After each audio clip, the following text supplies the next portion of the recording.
teman-teman semua, gimana kabarnya? Semoga baik-baik saja. Di video kali ini saya akan menengah sebuah manhwa yang berjudul Kaisar Iblis yang Terbangkitkan Kembali. Sebelum videonya dimulai, langkah baiknya teman-teman semua subscribe channel Ruang Mimpi agar tidak ketinggalan di video berikutnya. So, tanpa banyak basa-basi lagi, tutup pintu, ambil bantal, rebahkan badan. Itulah tandanya kita masuk ke videonya. Let's go. Di awal chapter memperlihatkan sebuah tempat pemakaman dan sebuah peti mati yang bersinar, dan muncul sebuah notifikasi sistem yang mengatakan murid terakhir dari host menerobos ke alam suci. Sistem Weiyu Duzun telah diaktifkan. Terlihat seorang yang berada di dalam peti mati adalah Kaisar Iblis yang telah terbangkit dari kematian. Ia mengatakan, apakah aku telah dibangkitkan? Aku telah mati selama 300 tahun. Dan sekarang aku dibangkitkan kembali. Ia bergumam, sialan sistem anjing. Kamu terlalu pandai bermain. Lalu sistem menjawab, aku seorang traverser. Setelah banyak bencana, aku akhirnya mengaktifkan sistem awal dan menemukan jalan untuk menjadi seorang kaisar kembali. Dan mengadopsi murid perempuan, ia kembali bergumam.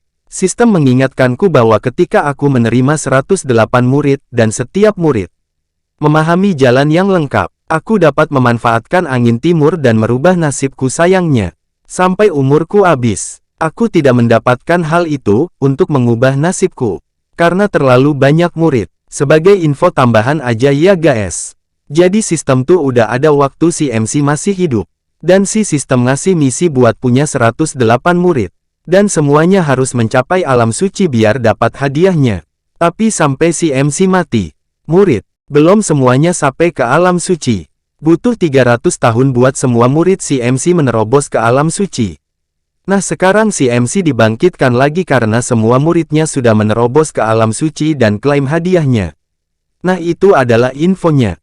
Bagi yang belum paham, oke lanjut. Sistem karena semua murid telah menerobos ke alam suci. Misi telah selesai, dan kualifikasi host akan berubah dari langit dalam 3 menit.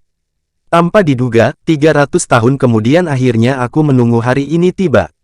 Ia mengatakan, apakah aku berada di dalam peti mati? Lalu ia menanyakan kepada sistem, BTW, sistem bisakah kamu memberitahuku murid mana yang menembus ke alam suci hari ini? Lalu dengan sangat kesal Kaisar Iblis bergumam, aku ingin melihat murid bodoh mana yang sebenarnya membutuhkan 300 tahun untuk menerobos ke alam suci. Sistem menjawab dengan singkat, tidak tahu. Sistem mengatakan, sistem ini masih punya privasi untuk murid.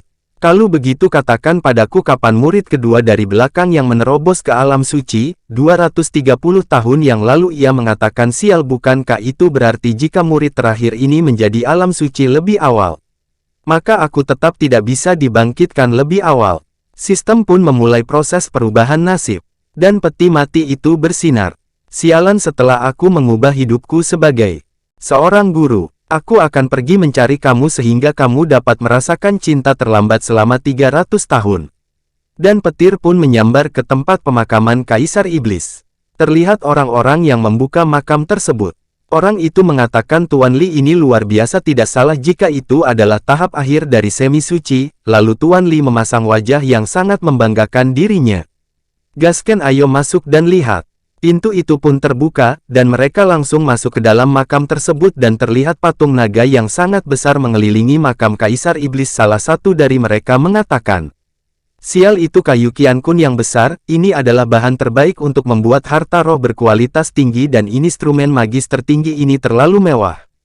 Mereka terkejut karena semua aura masuk ke dalam peti mati tersebut. Ada juga yang mengatakan, di dalam peti ini pasti ada harta karun. Tuan Li pun membuka peti tersebut. Dia berkata, terbukalah, dan peti itu pun terbuka dengan perlahan. Ini apakah orang ini benar-benar mati? Hei, aku merasakan orang ini penuh dengan vitalitas.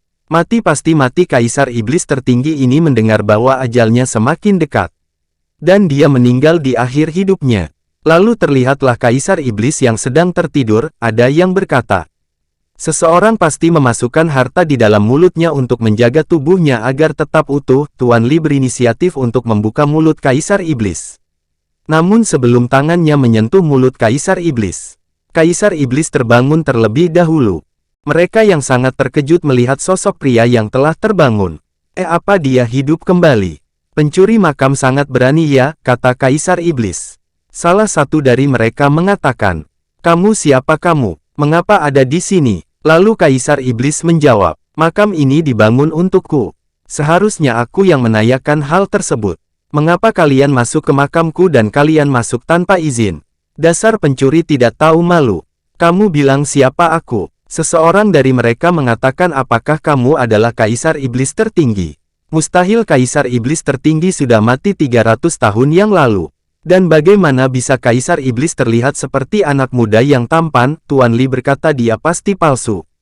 Kamu bisa merasakan kultivasinya. Itu hanya hantu kecil yang sedang konsentrasi.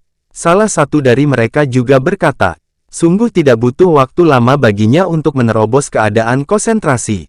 Kaisar Iblis hanya tertawa tipis. Mendengar ocehan mereka, salah satu dari mereka langsung mengeluarkan sebuah pedang berinisiatif untuk menyerang. Dia berkata kau mencoba berpura-pura menjadi dewa. Katakan kenapa kamu berada di sini di mana hartanya. Bodoh juga ya mereka guys, udah tahu itu makam Kaisar Iblis.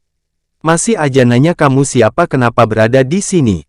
Goblok-goblok, pria itu langsung maju untuk membantai Kaisar Iblis. Tidak mau bilang padaku.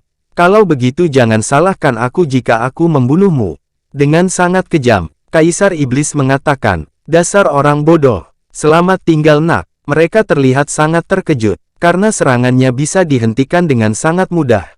Pria itu tangannya bergetar karena serangannya dapat dengan mudah dihentikan.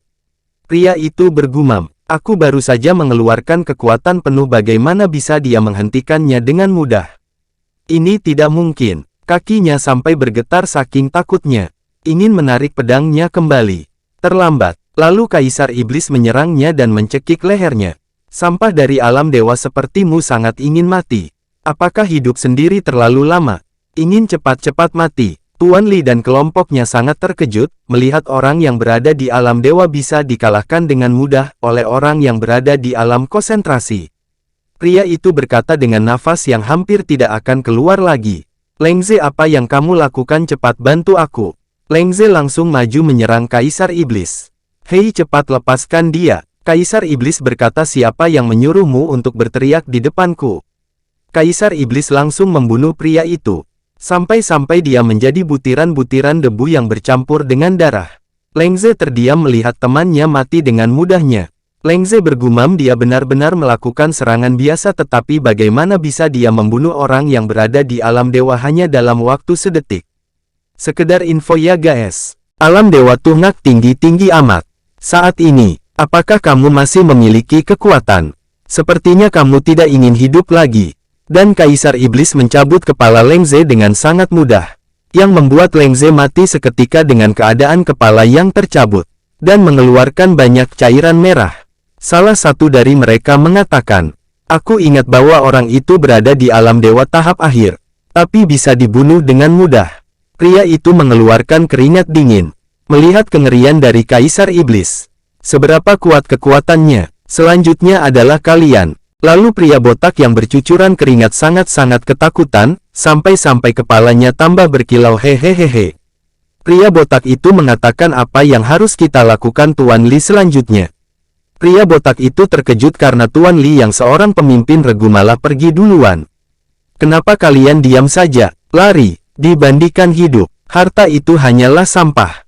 Kehidupan jauh lebih penting dari harta, kata-kata bijak dari Tuan Li. Tuan Li berpikir bahwa Kaisar Iblis tidak akan mengejarnya, dan seketika, aura formasi yang sangat kuat menyebar dan menghentikan pergerakan. Mereka, Tuan Li terkena sambaran dari formasi itu. Tuan Li berpikir formasi, kapan ada formasi di sini? Jelas tidak ada apa-apa saat aku masuk ke sini, Tuan Li dengan berkeringat dingin mengatakan mungkinkah dia? Seberapa kuat kekuatannya? Semi-Santo, Santo, atau keberadaan yang lebih tinggi apakah dia benar-benar Kaisar Iblis tertinggi? Kaisar Iblis berkata, hei apakah kau ingin lari dari sini, setelah kau mencoba untuk mencuri barang-barangku? Botak dan Gondrong memohon ampun. Dengan mengatakan, Tuanku maafkan saya hanya diperkerjakan oleh mereka. Saya tidak bermaksud untuk menyinggung Anda. Botak pun mengiyakan apa yang dikatakan oleh Gondrong, benar-benar saya hanya diperkerjakan. Ini semua adalah pria itu. Dalam sekejap mereka berdua terbakar dengan api hijau yang sangat kuat. Terlalu mengerikan, dia pasti bukan manusia. Dia pasti hantu. Ya, dia pasti hantu Kaisar Iblis yang telah berada di depannya. Tuan Li pun memohon, "Oh Tuan, maafkan saya tidak berani lagi. Saya akan pergi. Tolong Tuan, jangan bunuh saya." Dengan aura membunuh yang sangat kuat, Kaisar Iblis mengatakan, "Katakan padaku di mana orang yang membangunkan makam ini." Dengan ketakutan dan sambil bersujud, Tuan Li menjawab, "Tuanku, ini saya benar-benar tidak tahu ahli mana yang membangun makam ini. Apa gunanya membiarkan kamu hidup?" "Ah jangan Tuan, meskipun saya tidak tahu, selama Anda menghubungi Jin Yi Anbu di kota Yunfan, mereka pasti tahu." Dengan agak terkejut, Kaisar Iblis menanyakan, "Coba katakan lagi siapa yang kamu cari?" "Jin Anbu dari Jin Yi, ini adalah organisasi intelijen yang didirikan oleh pria misterius 200 tahun yang lalu. Selama Anda membayar yang cukup, Anda dapat memperoleh informasi dari mereka. Organisasi ini sangat kuat. Dapat dikatakan dapat berjalan di seluruh domain Zongyuan Jin Yi Anbu. Pasti sangat sulit mengembangkan organisasi ini ke titik seperti itu."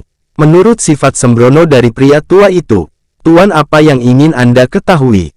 "Mereka pasti tahu. Saya bersedia menunjukkan cara agar biasa menemukan mereka. Mohon biarkan saya hidup." Dalam sekejap Tuan Li langsung hilang dari dunia. Kaisar Iblis mengatakan di kehidupan selanjutnya, "Jangan serakah. Sistem pun muncul, cari murid Anda dan dapatkan hadiahnya untuk setiap murid yang Anda temui." Dengan sangat senang Kaisar Iblis tertawa. "Sekarang giliranku untuk mendapat panen yang bagus." Kaisar Iblis pun meninggalkan makamnya untuk mencari murid-muridnya. Namun sayangnya video ini berakhir sampai di sini. Bagaimana perjalanan Kaisar Iblis selanjutnya? Kita akan mengetahuinya di video berikutnya. Awok.